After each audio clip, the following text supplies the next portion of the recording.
En plein débat sur la fin de vie de Vincent Lambert. La ministre de la Santé, Agnès Buzyn, a appelé les Français à rédiger leurs souhaits de fin de vie. Un procédé largement méconnu. Seuls 13% des personnes ont rédigé leur directive anticipée.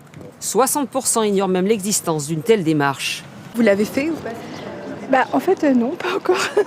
Ce qui me ferait peur, c'est qu'on décide pour moi à un moment où je ne serai plus en état de décider. 2 options pour faire respecter sa volonté, une simple lettre datée et signée ou un formulaire du ministère de la Santé. La NVA a-t-elle organisé des razzias dans le milieu des migrants? C'est ce que révèle cet enregistrement sonore de Bart de Wever. Dat is nu het voordeel dat je een bevriende staatssecretaris hebt. Dat we zeggen, we gaan een razzia doen, bijvoorbeeld in het Schipperskwartier, dat doen we wel eens. Hoeveel plaats heb je eigenlijk voor ons? Hoeveel kunnen er wegsteken?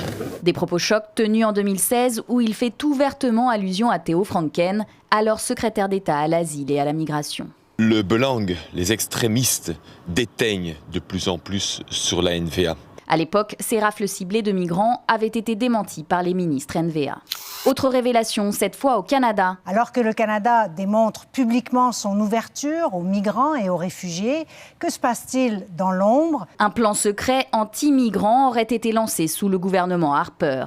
Cette opération vise à entraver les réseaux de passeurs à l'étranger. Ottawa se serait associé à un criminel de guerre guinéen pour bloquer l'arrivée de clandestins. Cet employé fédéral témoigne.